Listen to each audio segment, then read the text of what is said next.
Welcome to a brand new episode of the Level Up podcast with the Expert Circle, where we illuminate the path to personal and professional growth. I'm your host, Deb Datta, founder and CEO of Kriya. We're a Y Combinator and venture backed AI startup where we empower industry experts to build their personal brand. Now, in my journey as a startup CEO, I've been privileged to work alongside some of the most innovative minds in the industry. And at Kriya, we've transformed the way leaders cultivate their personal brands, making it swift, seamless, and impactful to seek out opportunities that'll further their growth, be it public speaking, job opportunities, award nominations, and further their business objectives, such as coaching and consulting. But beyond the technology and strategies, I believe in the power of stories and experiences. And that's why I'm here to bring you conversations that matter. We'll dive deep into the narratives of industry experts, unearthing insights and wisdom that can help you carve your unique path in the world. As we embark on this journey together, expect a blend of professionalism with a personal touch. Because at the end of the day, it's not just about building a brand, it's about nurturing the person behind it. So now, let's turn the spotlight to our esteemed guest, Nancy Chu. Now, Nancy. So Nancy is a name that's synonymous with the product management and an empathy-driven approach to coaching and uplifting those who seek her guidance. Nancy, it's an honor to have you here today. Could you share a bit about your journey and how you've sculpted your personal brand to resonate so powerfully in our industry? Yeah, super happy to be here. How did I work on my brand? Well, I knew from the start that I just wanted to be myself. I just wanted to show up fully, authentically. That to me felt the most natural and organic. Tell Yeah. us a little bit more about you. Why don't you introduce yourself and tell us about your brand and what you bring to the industry? Well, I'm a product manager. I've been in product management for over a decade, and I started my career in engineering. Also graduated with an engineering degree. We both went to the same school, Carnegie Mellon. Um, and I serendipitously became a coach after I got laid off from my last role at Roku, which I loved. Um, my initial gut reaction was, wow, this hurt a lot, especially because I loved my job so much. But through a series of events, I serendipitously became a coach when I wasn't planning to start a solopreneurship journey. And from that, I guess life experiment, it just clicked. Everything felt right. And I felt this sense of fulfillment that I have never felt before working in product management. And there was months, I went through months of self-discovery, wavering back and forth between should I, you know, I should go back to product or should I try this thing on the side that is super new, super scary, full of unknowns. And I tried to juggle both at the same time for months, but I just felt happier pursuing this new thing, coaching, that I stumbled upon. And I just, one day I decided to give this a try. I just decided that I was going to make this work. And that's what happened. That's so powerful. And thank you for sharing that. There's so many of us who wonder about what that will look like. And it's wonderful to hear your story about it. Could you share? I want to talk a little bit about coaching and your philosophy around it, right? So, could you share a little bit about your coaching philosophy? So, how do you approach coaching different individuals, as they're looking into their next role in the industry, whether it's entering into product or maybe growing into a leadership role within product? Yeah. So I learned that there's a very big difference between teaching and coaching. I thought that I was coaching when I was in PM leadership positions. because the language that we used on the job was we have to coach our teams. But then turns out I actually wasn't coaching my team. I was just teaching. And the biggest difference between teaching and coaching is one is you passing information to someone else. It's a one-way direction. Versus coaching, you try to bring out what's already within them. You give them the space and you let them arrive in their own ways and arrive with their own conclusion in their own ways. And that's what makes coaching so powerful. Is because the answer is within. And of course there's an element of teaching, but that to me is the biggest difference between teaching and coaching. It's beautiful. And thanks for sharing that. Um, I want to talk a little bit about sort of in your experience, right? What has been sort of the most significant impact of coaching you've seen in like some of the folks that you have helped, and can you share what that transformative experience was that you facilitated? Yeah, I would say the people who seek out coaching already comes from a mindset where I need help and I have these goals, but I need help achieving my goals. That's the mindset for people who reach out. So the biggest fulfillment that I get is actually helping them get to the goals that they had set for themselves. And oftentimes, the reason why we call it transformation is because you would realize you had what it takes within you already. And the coach just cheers you on, shares some level of teaching, and keeps you accountable. And by the end of that journey, the transformation is deep, but it's not a out of the blue kind of thing because we all have what it takes within us. It just takes the work. It's not necessarily about learning new information or learning new knowledge. The work is really just get what's already within you to come out and embrace it. That is so powerful, Nancy. And I think this is a beautiful lead into my next question because I was realizing that there are so many of us who spend, 9 to 5 and more in doing what we do. And a lot of what we do is, sort of speaking and coaching and teaching and so on. A huge difference between what we do versus what you do, I think, is in your communication skills. So communication, I think, plays a really vital role in really any business. How do you kind of tailor your strategies depending on the individual and how they perceive, like you said, like it's ultimately within them, but you need to still help them see it. So Mhm. how do you look at, how do you tailor your communication strategies for each individual, especially when there are, some challenging situations where they're unwilling to see the path that you are seeing? Um, I would say uh, in a case where they're unwilling to see what I see, then I'm not the best coach for them. Also, different coaches have different approaches. My approach is heavily focused on mindset work and inner work. There's also other coaches that are more focused on tactics and they do a lot of teaching. So I would say most people who reach out for coaching tend to want a shortcut. They're already very busy. Mm.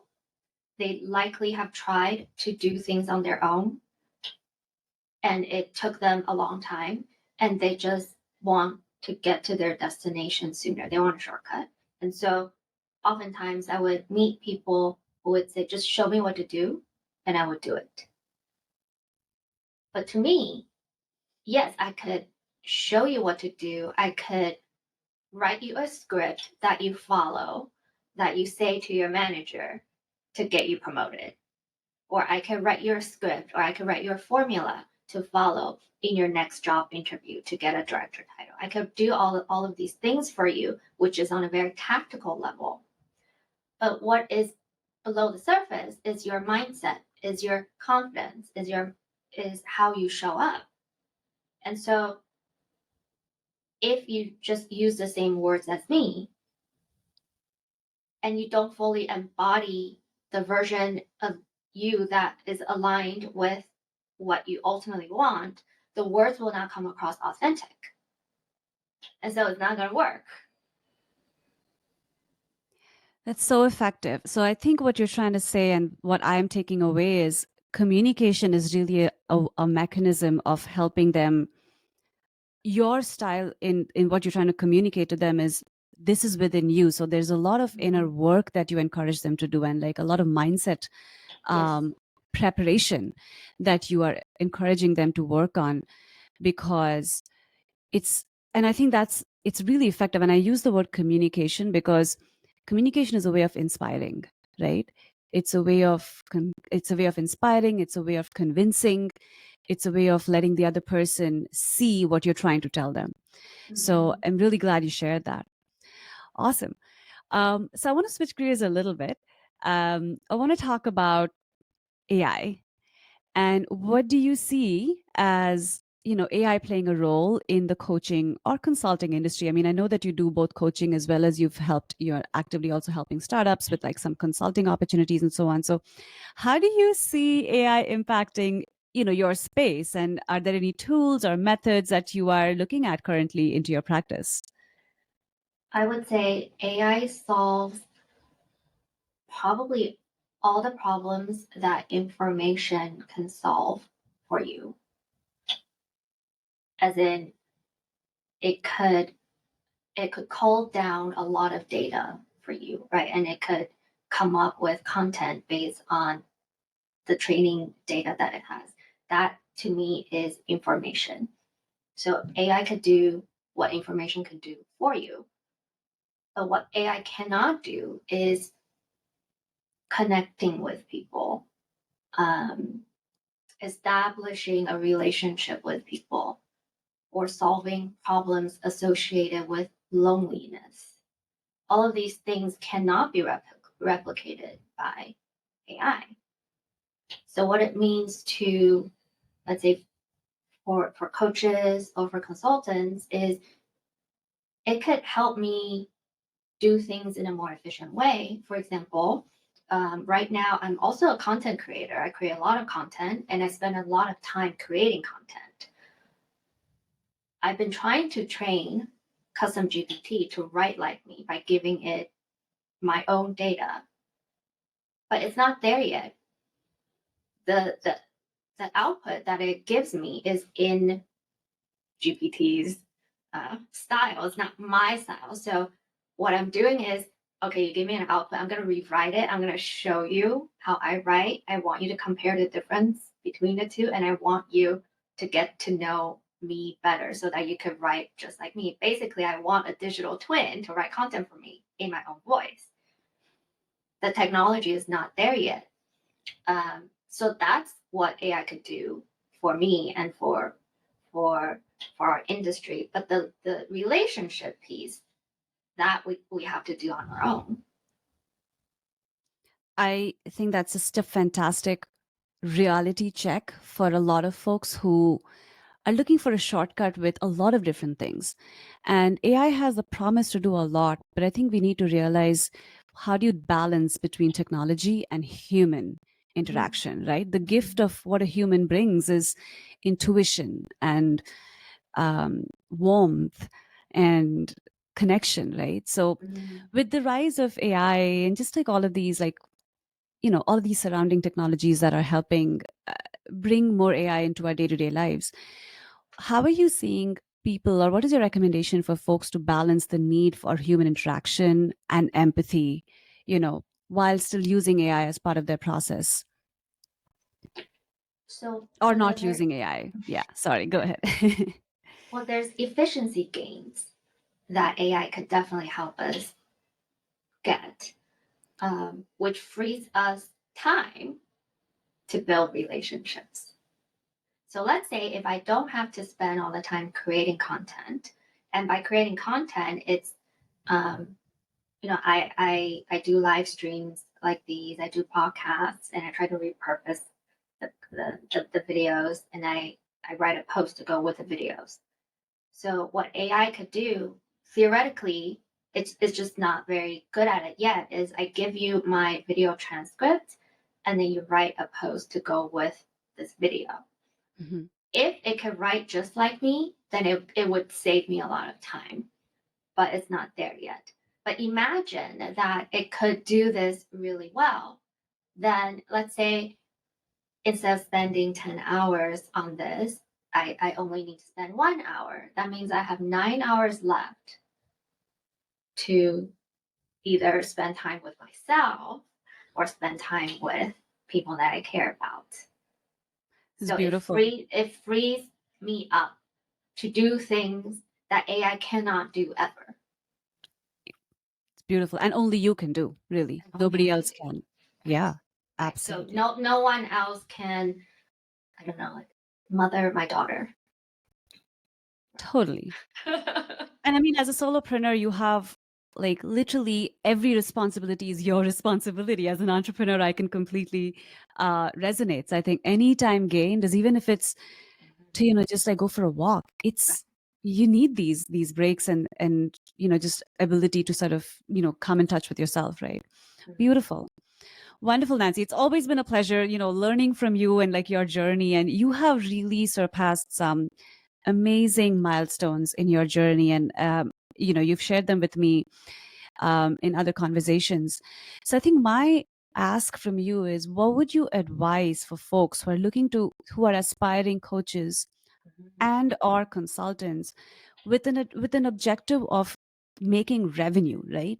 It's not Yeah. about just doing this on the side, but actually making revenue. What is your advice for, like, how should they approach this? Well, first is we all need money to survive. And there's going to be startup costs associated with starting anything new. The thing with being an employee is that when we are onboarding onto a new role, there's also a onboarding period. It's just that we're getting paid full salary. But imagine the world works differently where during the onboarding period, we don't earn, regular salary. It kind of feels like that when we're starting this new solopreneurship journey. So there's a startup cost, which takes courage to actually go on this journey. And as a startup founder, you know this so well that it's a game of courage. But before courage kicks in, it starts with a decision.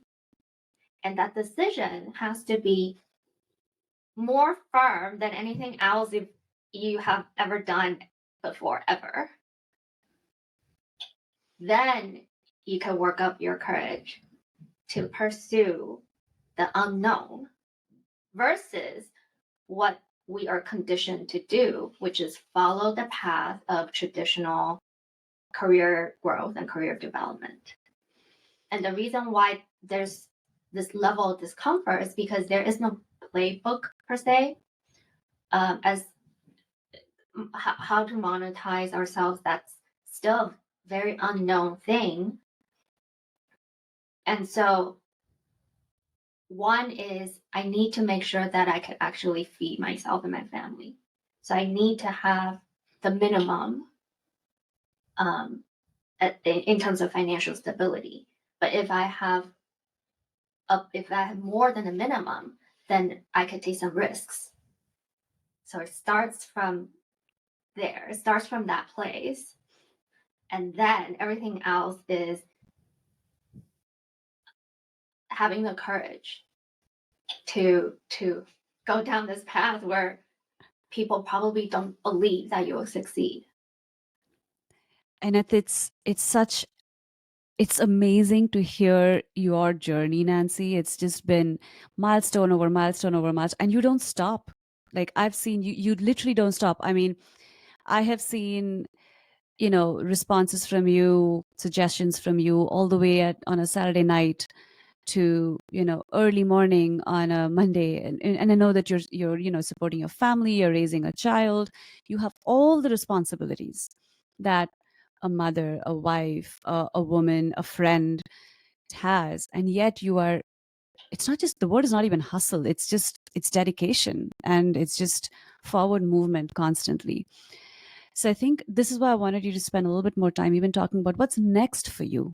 Because I think it's not just about arriving here. What's next for you? Tell us.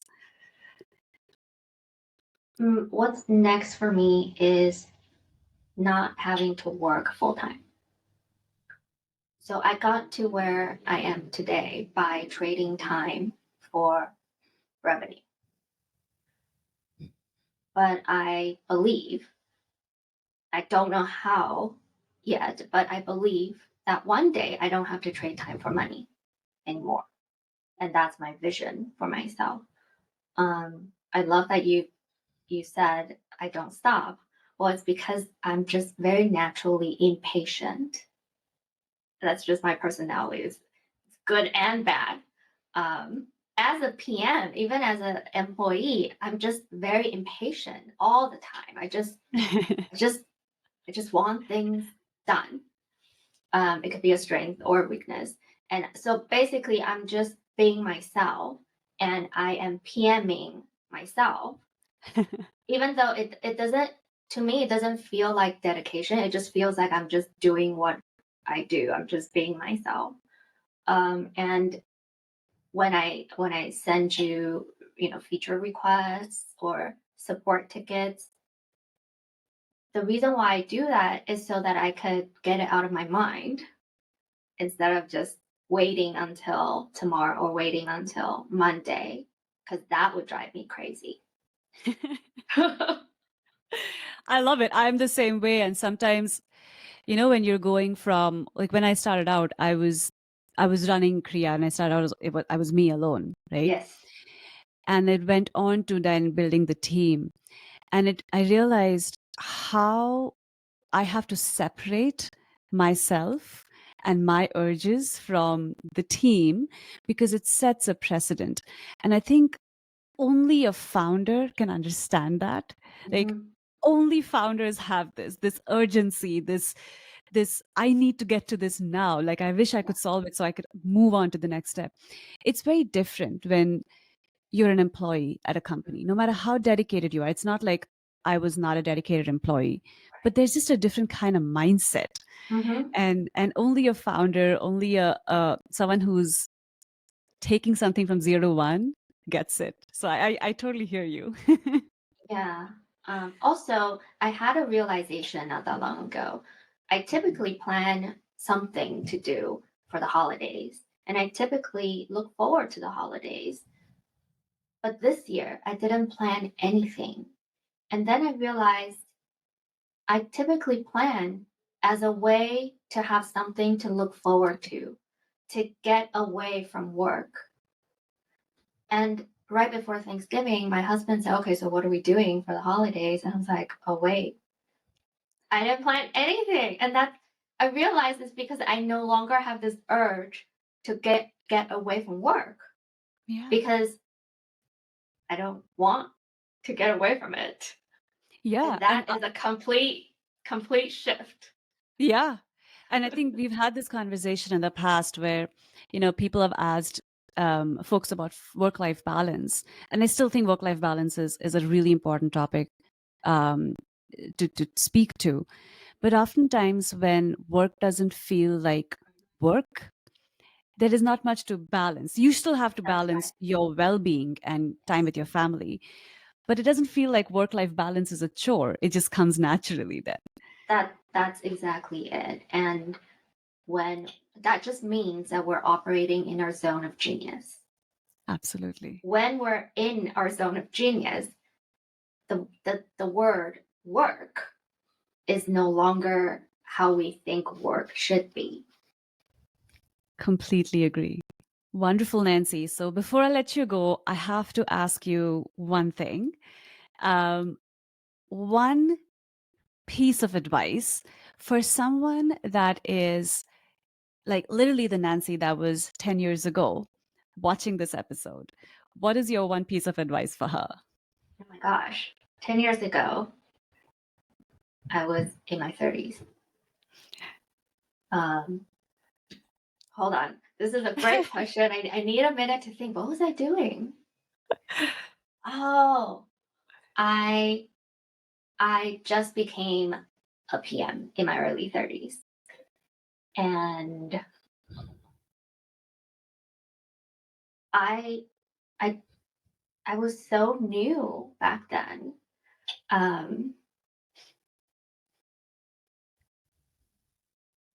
I really, if I could go back in time, I would really, I wish that I knew how to honor my own feelings a lot more growing up.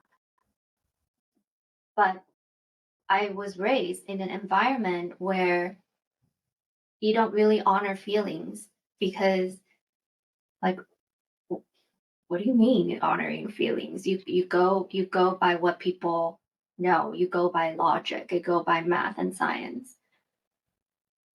But I now though, now that I'm in my 40s, I know that there's a lot of answers within me already instead of seeking the answers from outside of me.